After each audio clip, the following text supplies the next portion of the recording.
Welcome to a new episode of the Praxis Report. I'm your host, William Barth.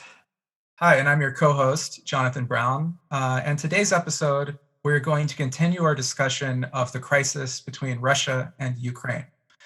We felt that this is really such a significant issue that we need to devote more time to it.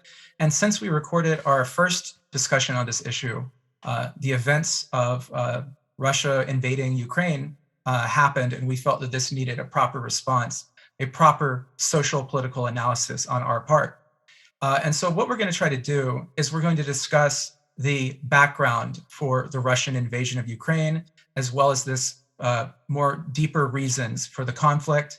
And we're going to describe the media kind of circus around, supporting Ukraine, demonizing Russia and Putin. And we're going to look at how the various political parties in the West and the United States have responded, from the Democrats, Republicans, the socialist parties, the Green Party, the Libertarian Party, the media, the celebrity culture. And we're going to try to cut through all of this kind of fog and provide a proper political analysis of what is happening right now and what we should do about it. That's wonderful, John, and that'll help put some meat on the bones and give us hopefully a better, more enlightened perspective about the crisis that's unfolding. I mean, 1 week is a long time in political affairs, and we are now a world just mesmerized by the crisis and events that are taking place in the Ukraine and the effects that those events are having not only on the Ukraine and the Russian Federation, but all of Europe. And the world is mesmerized by it. And there's a 24-hour media cycle that is paying attention to it. So we're watching war in ways we haven't formally done. We're watching war as a form of 24-hour media fascination, entertainment. And so it's really important that we bring some critical analysis to the events so that hopefully our listeners can get a better understanding of what's taking place. Absolutely. And the first thing we're going to do is just jump right in to describing, our understanding of the events in Ukraine. Because the position that we're going to offer is going to run counter to a lot of the mainstream corporate news media coverage. So in particular, when I've been watching the news, what I see is that they are covering this as a unprovoked, unwarranted act of aggression, if not outright imperialism on the part of Russia. There's a lot of demonization of Vladimir Putin, that Putin is a madman, that he wants to create a Soviet empire, reconstitute the Soviet Union, and that this was just a sort of insane, violent attack with no context. And of course, we know from our history that the United States media, when it comes to foreign affairs, foreign wars, is very good at obscuring and eliminating and hiding the actual context of events. So the one most significant fact that is not being reported in the news is that the primary cause of the current war is not this invasion by Russia of Ukraine in 2022. But rather was an event 8 years ago, which it was called the Euromaidan protests, or the Revolution of Dignity. And what happened was, in 2014, the democratically elected president of Ukraine was violently overthrown in a coup d'etat that was sponsored by the United States government. The purpose of overthrowing Ukraine's president was to install a client state in Ukraine, to turn Ukraine into a regime that would be friendly to US corporate and imperial interests. Primarily, the idea of expanding the NATO military alliance into the Ukraine was something that Vladimir Putin and Russia had said for years is a red line that they do not believe can be crossed. And so if the Ukrainian prime minister was not willing to accept NATO membership, then the United States had to install their own client state to do so. And that is the primary instigator of the current conflict. When Ukraine's government was overthrown in 2014, the territories known as the Donbass region, these are territories largely comprised of ethnic Russian-speaking citizens who are close to Russia's border. And these regions rejected the coup government. They refused to accept the legitimacy of the coup regime that was installed by the United States in 2014. And as a result, they separated and declared themselves independent states. Their status since then has been disputed. It's sort of in limbo. And what has been happening is the Ukraine military for the last 8 years has been bombing relentlessly the separatist regions in the Donbass. And as a result, tens of thousands, I believe close to 14,000 civilians, Ukrainian civilians who are being shelled by their own government. And so this is something that has gone on for many years. And I believe most of our listeners, most of people in the United States probably have very little understanding of these events. Right. So we're not looking at just a unprovoked invasion by one strong power against a weaker power. What we're looking at more is this ongoing military violent conflict that has been taking place since the coup d'etat in Ukraine back in 2014, in which, as you point out, it resulted in 14,000 deaths post-coup as a result of the violence over the status of the Ukrainian government and regime. Wanted to point out the former prime minister or president that was overthrown, Viktor Yanukovych, was overthrown, and his regime was overthrown. That was a pro-Russian regime. And then the subsequent establishment of the regime that you've been describing, led by in the current day by Mr. Zelensky. However, I wanted to point a couple of things out with regard to the Donbass region and the status of Russian ethnic minorities. We have to remember that these Russian ethnic minorities, not only in the Ukraine, but in other Soviet states, were once members of the former Soviet Union. So these are people who had been living in the Soviet Union, who are ethnic Russian, who suddenly, with the end of the Soviet Union, now have their status sort of downgraded. In other words, they become ethnic minorities like any other ethnic minority in any other state. So in other words, their status is always special or peculiar. In other words, they could be subject to all sorts of discriminations, as all ethnic, religious, linguistic minorities tend to be. You can look throughout all of Europe and throughout all of the world at the condition of ethnic, religious, linguistic, and national minorities and their sort of subjugated status. So you have a people, ethnic Russians, who went from being sort of Soviet citizens with full rights and powers of all Soviet citizens, now suddenly downgraded to that of ethnic minorities. And one of the many issues is, again, will Russian be recognized as an official language of the Ukraine, even though Russian is the second language of the Ukraine. Again, these ethnic Russian regions supported the former president who was overthrown in a coup. But another issue that I wanted to point out, John, is it seems also that there is obviously Ukrainian nationalism. So is there any doubt really that Mr. Zelensky, if a free and fair election were held, would be the overwhelming popularly elected government of current day Ukraine? Or do you think it's just because it's so politicized between the Cold War conflict between the Russian Federation on the one hand and the NATO and the U.S. allies on the other, that you can't really have a free election. You can't really have a fair determination of what kind of government would succeed or be legitimate or credible in the Ukraine. Yeah, well, I think that's the heart of the issue, because since the 2014 coup, I would say that when the Ukrainians government was overthrown by the United States-backed regime change, Ukraine had ceased to be an independent entity. You can't claim it has self-determination when it is being propped up by the U.S. empire for the purpose of antagonizing Russia.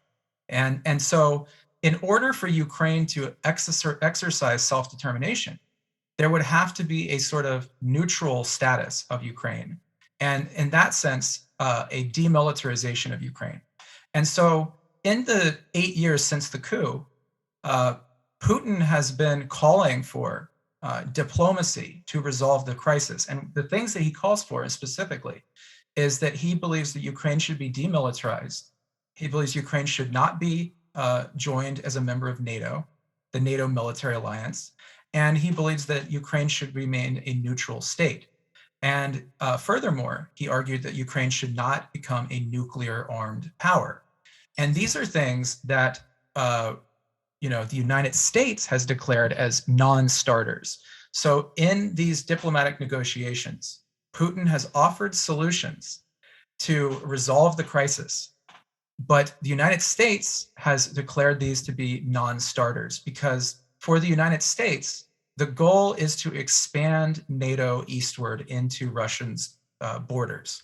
And just to point this out from a Russian perspective, if a hostile military alliance by the United States, the world's only superpower, were to form on its border, and of course, and if that border state, Ukraine, were to be armed with nuclear weapons, then Russia fears that this is the equivalent of kind of pushing it up against the wall and holding a gun to its head.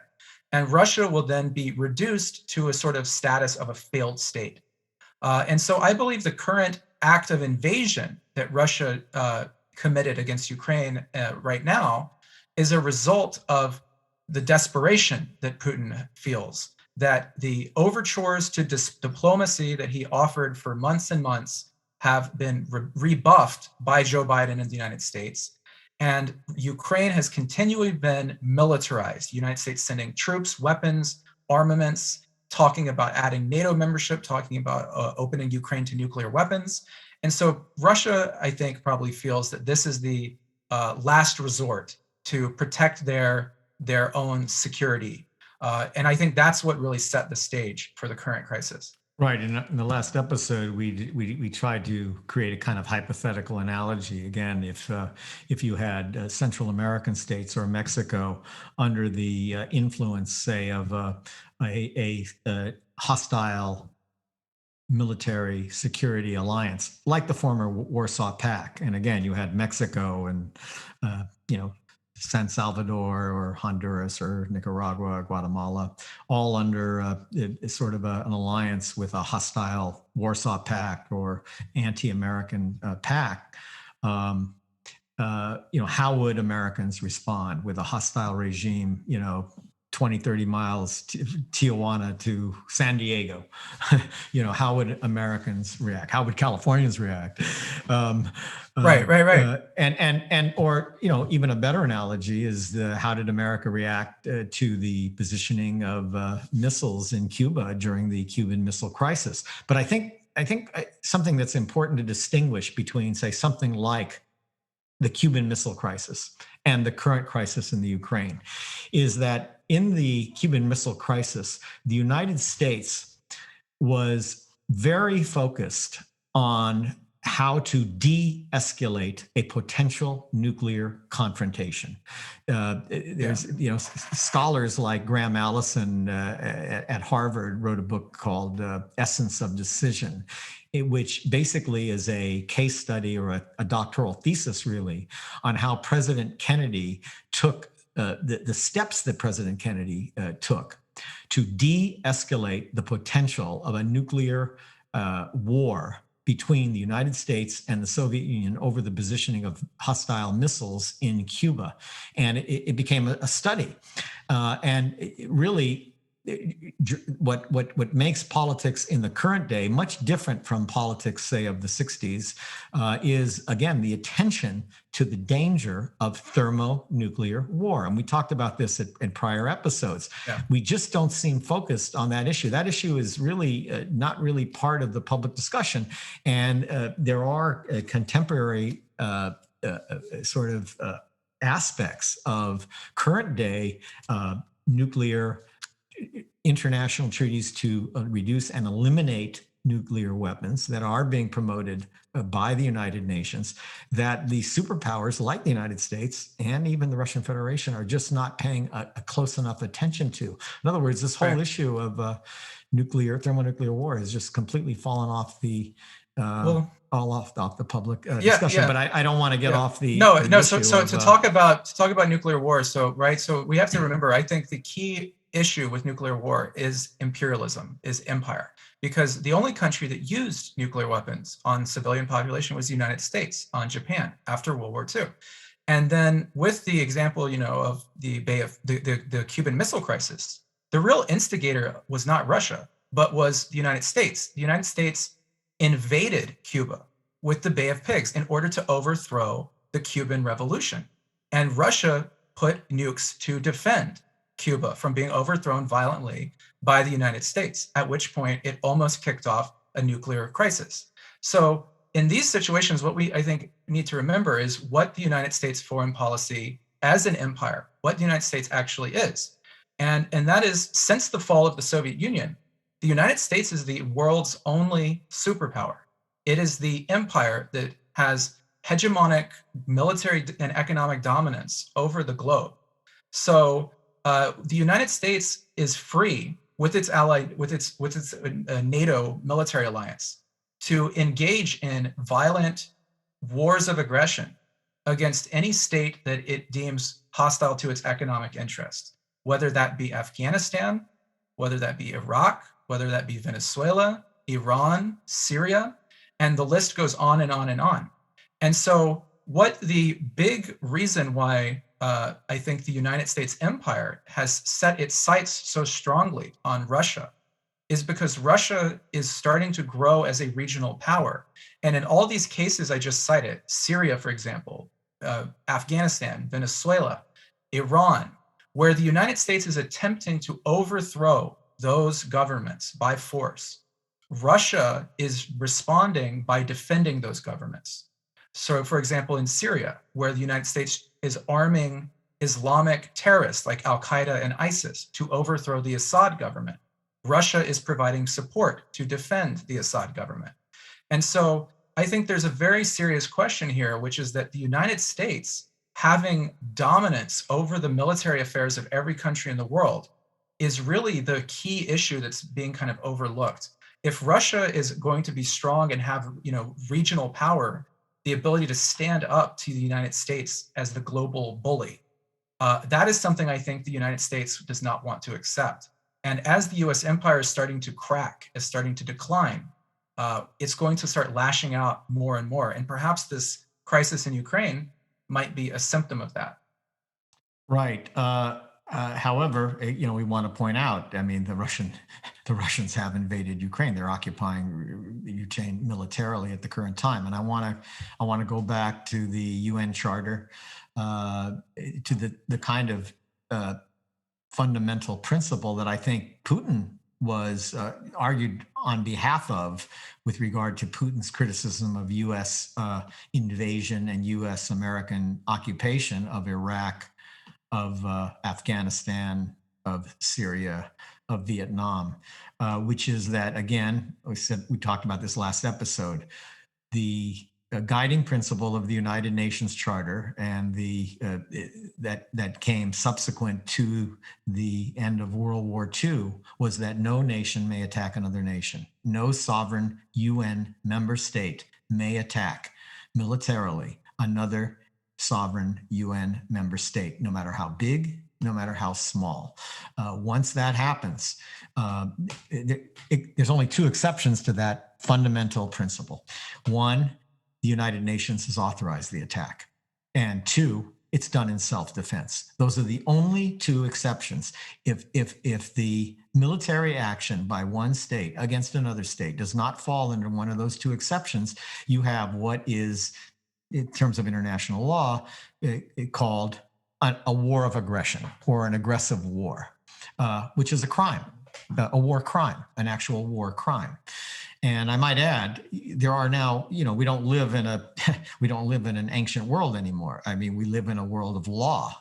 There's a Treaty of Rome. There's rules of war. There's Geneva Conventions. There's humanitarian law, international humanitarian law. There's international human rights.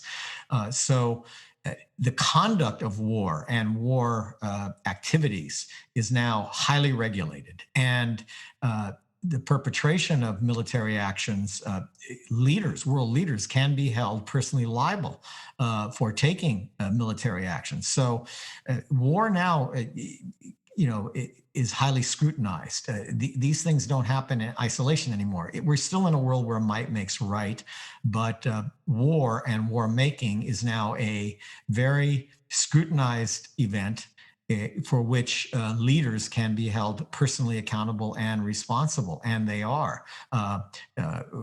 War activities in Rwanda, for example, the UN had special tribunals and also tribunals in former Yugoslavia over the conduct of leaders committing acts of genocide and other war crimes in those states. And those leaders were held personally liable. Many went to jail. Many Rwandan officials went to jail. So that's the sort of the background of this event. And there's no question to me that Russia has invaded Ukraine, however justified. I think everything you said is correct.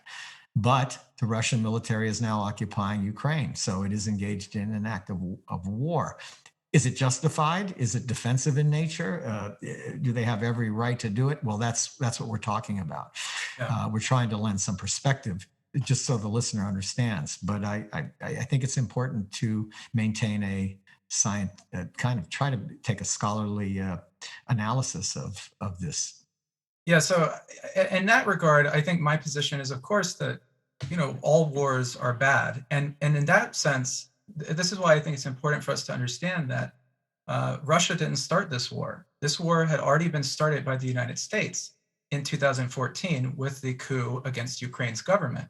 And if we really go back further, when the Soviet Union was dissolved and NATO continually expanded eastward, all of these things are sort of acts of war that the United States is pushing against Russia. And so Russia has again tried to diplomatically resolve the crisis in Ukraine many times over the last 8 years, to implement neutrality in Ukraine, to demilitarize Ukraine, to impose or to refuse to allow Ukraine to join NATO. And every single step of the way, it is the United States that is pressuring to militarize and use Ukraine as a pawn against Russia. And I think this is why it's important for us to point out the issue that is not simply war, but imperialism, I think, in my view, is probably the biggest question here. And those are two distinct things. So the idea that when one country attacks another country, well, that's war, but that's not always imperialism. An imperialist war is a very specific definition. So to cite Vladimir Lenin in his famous book, he described imperialism as a stage of capitalist development, where a capitalist economy goes beyond free market competition into monopoly financial oligarchy. And so that the only way for these financial monopolies to continue seeking high levels of profit is to expand their capital beyond their own national borders and to go out and engage in the territorial division of the rest of the countries around the world, to carve these countries up, to loot and plunder them for profit. And so in this regard, the United States is an imperialist power, and NATO is an arm of enforcing US imperialism onto Eastern Europe and onto other countries around the world. And in this sense, Russia might be engaging in a war, but their war, in my view, is not an imperialist war in the economic definition offered by Lenin. Rather, I would say it's more of a defensive war. It's a war that is not a good thing. We don't want any war to happen, any civilians to be displaced or killed in Ukraine. But I believe that this is a sort of situation where the United States' own imperialist aggression and its attempt to use Ukraine as a pawn has really forced Russia into a corner. And I think now we're seeing the tragic results of it. So your sort of rationale for the Russian action is that actually Russia is engaged in a form of self-defense, reacting to sort of a military aggression by NATO forces against the Russian Federation in the form of a violent coup d'etat, overthrowing a legitimately elected government in the Ukraine, and subsequent attacks on ethnic Russian communities in the Ukraine, leading to the deaths of 14,000 people, and Russia reacting in sort of Russian Federation acting in self-defense of aggressive NATO actions, with the Ukraine simply being sort of a pawn in a war between the United States and the Soviet Russian Federation. Sorry, Yeah, and I showing think my age. no, and I Okay, think one thing we should is that your yeah. rationale? Yeah, and I think one thing we should point out too is that when the United States, and there's been some confusion about this, so when the United States supports a regime change action against another country, historically, what the United States will do is arm different militant groups within that country, and they will arm the most extreme, violent elements of that country. So in Syria, for the last several years, the United States has been arming Islamic extremist, ISIS, Al Qaeda type forces in order to overthrow the government of Assad. In Ukraine, the United States has been arming and supporting neo-Nazi far-right fascist elements who are now incorporated as part of the Ukrainian government's military. And many people will say, well, Ukraine's president is Jewish, to which I think, well, that's kind of like saying when Barack Obama was elected as a black man, does that mean racism in the United States no longer Right. exists? It's rather patronizing in a way, isn't it? Given the Yeah, Ukraine's history of being a highly anti-Semitic country, working in coalition with Adolf Hitler's Nazis against Jews, it's rather patronizing sort of claim to say, well, the president of Ukraine happens to be Jewish, but that doesn't dismiss the idea that there's a Nazi militia as it's part of the Ukrainian National Guard, and that Russians, as we discussed last episode, the Russian Federation's concern is that the Russian people's lost 27 million Russians dead, resulting from a war to defeat Nazi Germany and the Nazis. And here, a Nazi sort of a not, I don't want to call it a Nazi regime. I would call it an ultra nationalist regime that has elements that include Nazis or Nazi militias within right. it. Many countries have Nazis operating in the current day, but the Ukraine's particularly sensitive one because it's obviously on the Russian border. Two, the Russians lost 27 million people in a war against the Nazis, and it's sort of like a horrific. It's beyond element of insult. It's sort of horrific in a way to sort of like this idea of, I don't know, Ku Klux Klan members carrying a burning cross in an African American community.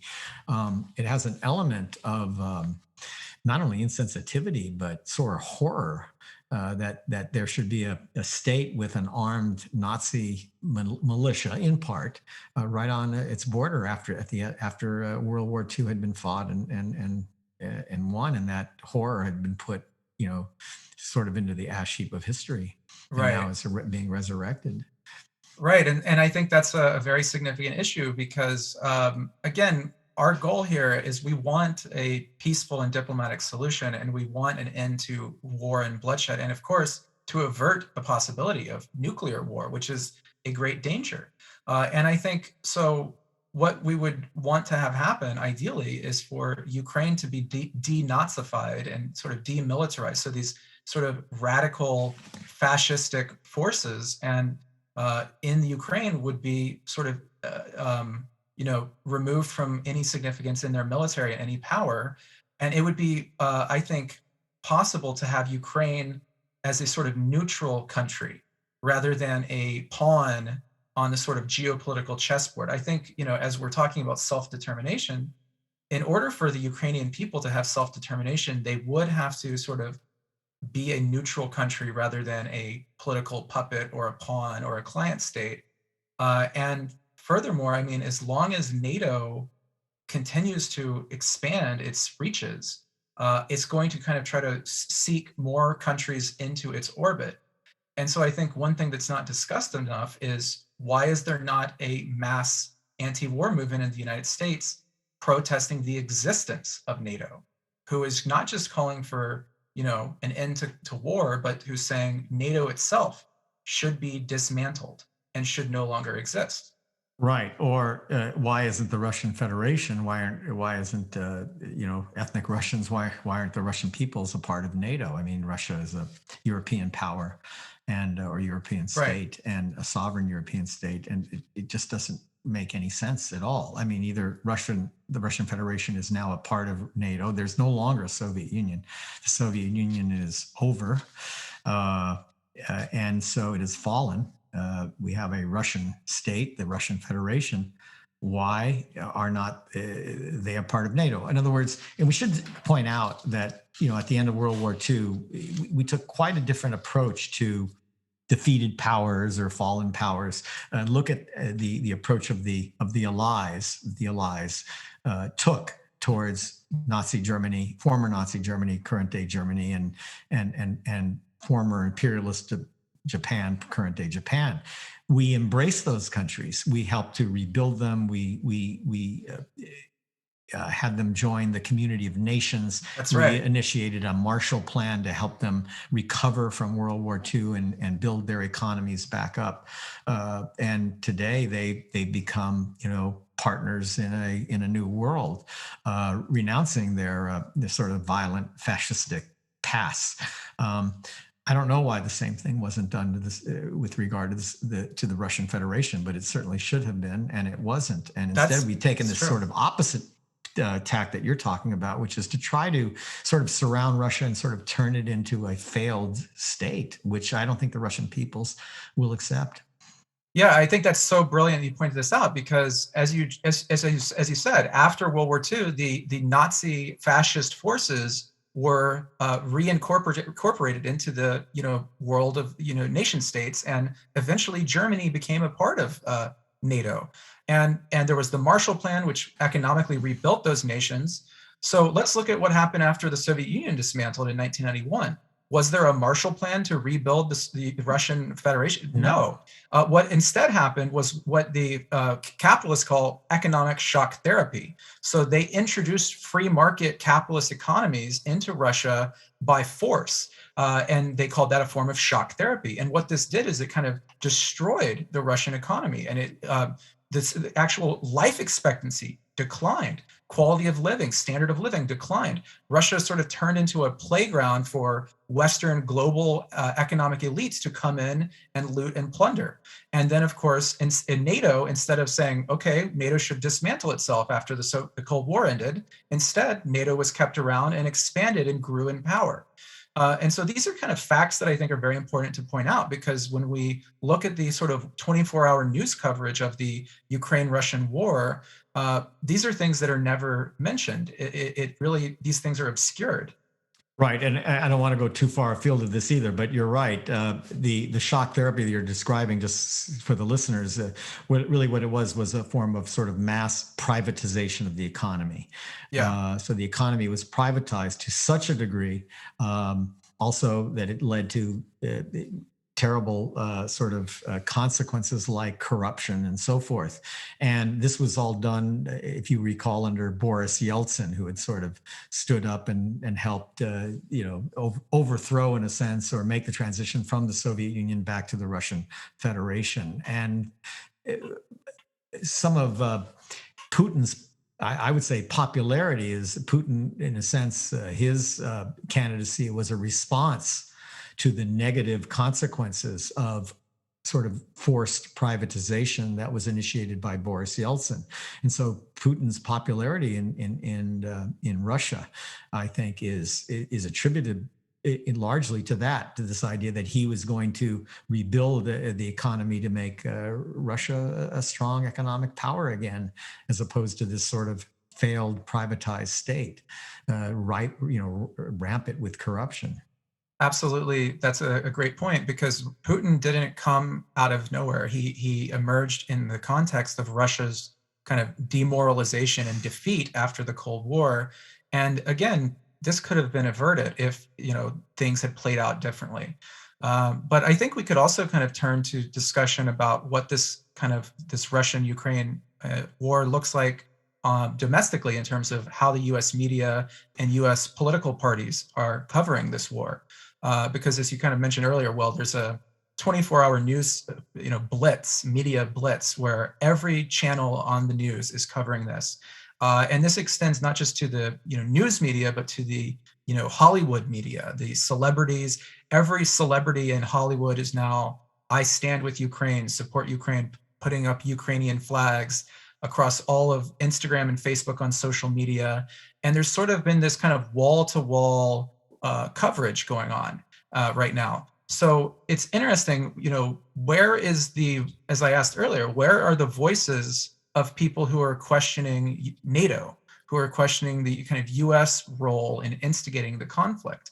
And many of the so-called progressives that we would think would be anti-NATO or anti-war have not really spoken out in that way, and have in case fallen into this kind of anti-Russian media hysteria. Yeah, good point. But I just think that the act of military occupation by the Russian Federation in Ukraine it's so dramatic. The optics of it are so dramatic, and the subsequent crisis, which is the refugee crisis of hundreds of thousands of Ukrainians, is trying to escape. Again, just the act of war, the war of actual war, like as you've been describing it. Actually, it's been an ongoing war since 2014, but now it's sort of come to fruition. The Russian Federation military has invaded and are engaged in acts of war. And again, you have often nationalisms when you look at it. And I don't mean to go off track because I want to stay with your discussion of domestic effect on U.S. politics, but often nationalism and national identities are created as a response to certain events. So Ukrainian nationalism now, I think, is kind of emerging and developing as a response to the current Russian Federation military occupation of Ukraine, not the Ukraine. Ukraine used to be the Ukraine when it was part of the Soviet Union. Now it's just Ukraine. But so that's how often national identities and nationalisms develop. More as a response when people try to tell you this is what you have to be now, and the indigenous population sort of respond against that.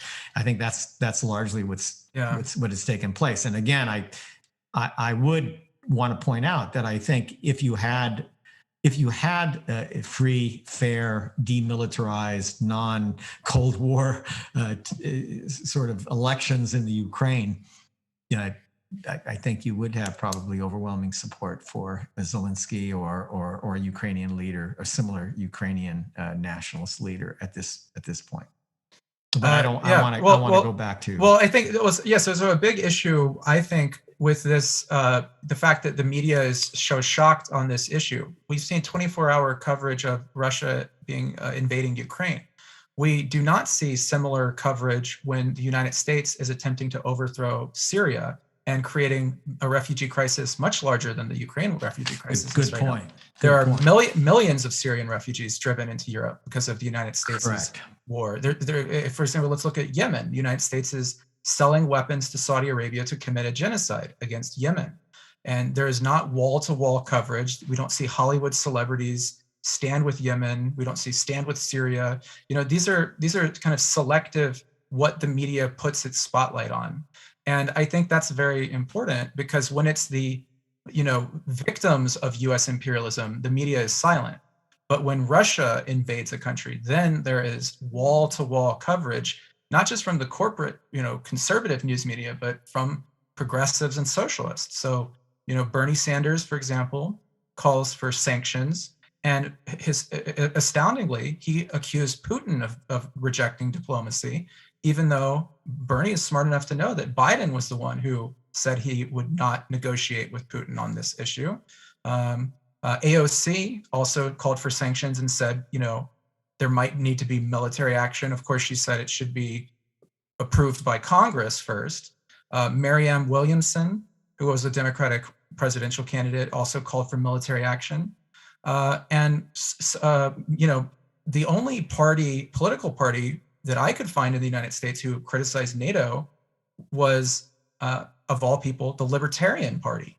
who actually put out a press release saying they think the United States should withdraw from NATO.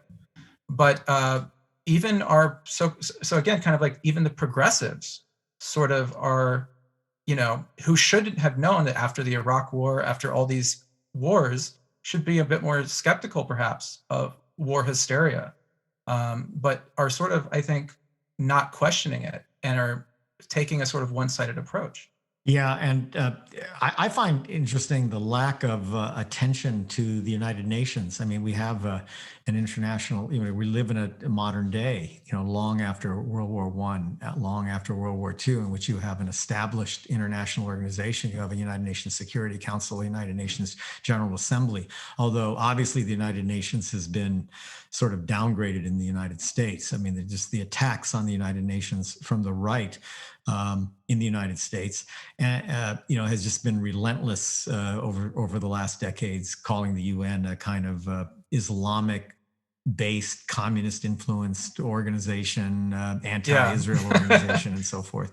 So, but the United Nations is the obvious body that's just perfectly, set up to bring some sanity to the situation and to end this war. In my own research, I don't understand why the United Nations Security Council is not more involved. We have the United Nations Blue Helmet Security Forces. These are peacekeeping forces. This is the kind of thing that Putin was describing earlier, that the Russians were acting as a peacekeeping force, in a sense, protecting these ethnic Russian communities in the Ukraine from violence and for their killing. But the United Nations is the body that's supposed to be doing that. And you have these blue helmets that are not only capable of defending ethnic Russian communities in the Ukraine, and also defending the Ukraine itself against foreign powers, whether they be NATO or the Russian Federation, in this case, militarily occupying the Ukraine. The Blue Helmet UN peacekeeping forces are more than capable of doing that, but more importantly, of reconstituting civic society in the Ukraine. For example, we've had this coup, we have this sort of subsequent government, subsequent to the coup, which you might describe as sort of a fruit of a poisonous tree. In other words, you have this unlawful coup of a democratically elected Ukrainian government, and now a new government installed, which appears to have popular support, by the way. I'm not denying that. But to really restore sort of equilibrium and neutrality to the situation, you would need a kind of a UN supervised auspices, one that would demilitarize the country, certainly denazify the country, and certainly take the hostile security alliances like NATO out of the country. And the UN is the body that should be doing that, and that should be where the focus and attention is placed. This should be a UN operation. The other focus, again, should be the constant watchful eye of the danger of a potential nuclear confrontation between the United States and the Soviet Union as nuclear powers. This should be paramount in the international community's mind, and this is where the focus should be. Right, yeah, and I think that's very well said. That's a pretty good note to end on. And I think one final thought we could probably discuss a little bit and then wrap it up is the idea of multipolarity. This idea that since the Soviet Union fell, the United States has been there's been a unipolar world, meaning one superpower has dominated world affairs, which was the United States. And once the Cold War ended, rather than reduce the military budget, the United States military budget has just expanded and expanded and expanded. So there's needed to be new enemies, whether that's the war on terror against Islamic extremists, and now the threat of Russia, and then now the threat of China. These are sort of continual manufactured threats to justify this massive buildup of weaponry, of armaments, expansion of military alliances like NATO. And so to kind of get to that world where we're no longer under the threat of nuclear war, what will that look like? And what role could be played by the fact that now Russia and China are seeming to stand up against the United States much more than they were 30 years ago? Right, and also Europe too. I mean, there's been long sentiment in Europe that Europe needs to be a sort of counterbalance to these American actions, particularly in places like Iraq and Afghanistan and Syria and so forth, Vietnam, of course. So yeah, even Europe, has wanted to serve as a sort of a counterbalance to U.S.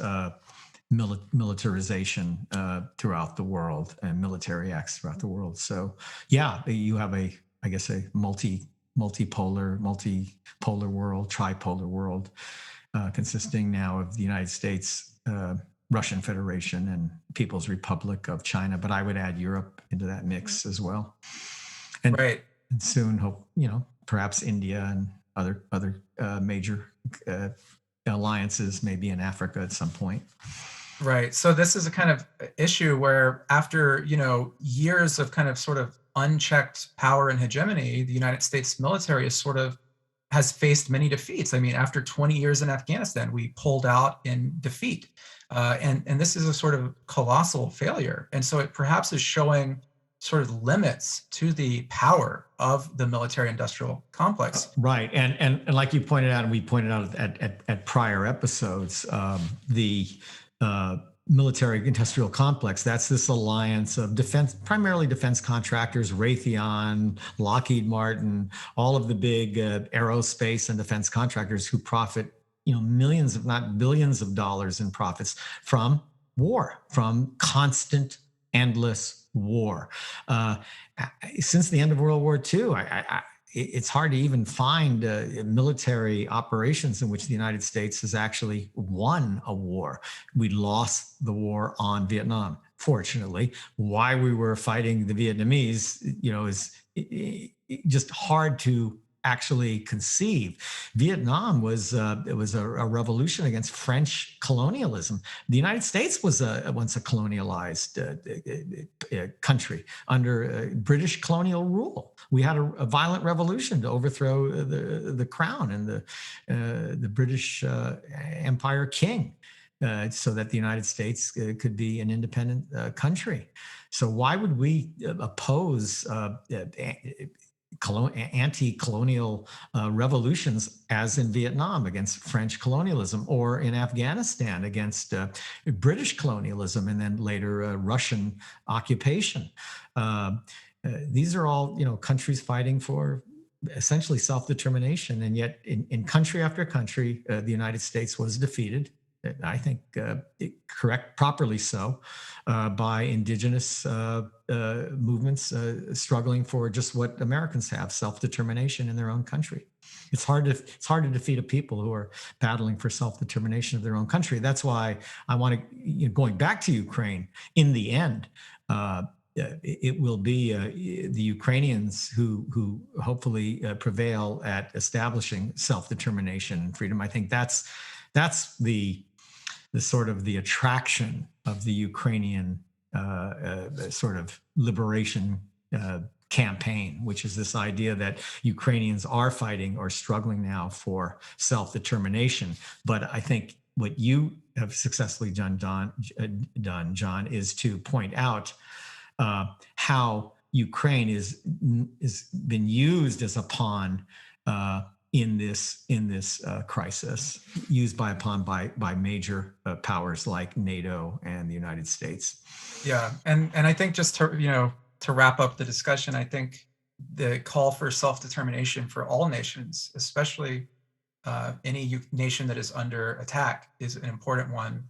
And I think to get there, specifically in the Ukraine issue, would involve having Ukraine remain sort of neutral status, have a sort of demilitarization, denazification of Ukraine, and of course for Ukraine not to turn into a client state, a puppet regime of NATO, of U.S. imperialism. Right. And that NATO should either be eliminated, or that the Russian Federation should be a part of NATO, and that we take a new approach to the Russian peoples and the Russian Federation and begin to embrace them as a critical partner in the community of nations. We cannot this world will not survive unless we do this. I mean, to see the another era, another generation of Cold War between first the United States and the Soviet Union, and now the United States and the Russian Federation is just again And China, insane. we should add, and China And the People's Republic of China is insanity over what? Over what? Over whether they have a socialist economy or a capitalist economy or a mixed economy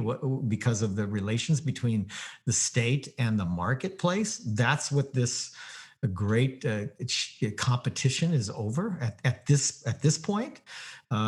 Is just insane. And it has to stop. And I think in large part perpetuated by the military-industrial complex and the billions of dollars that are going into war, and the potential billions in profits that are made from war. That's the enemy here, and that's what has to end.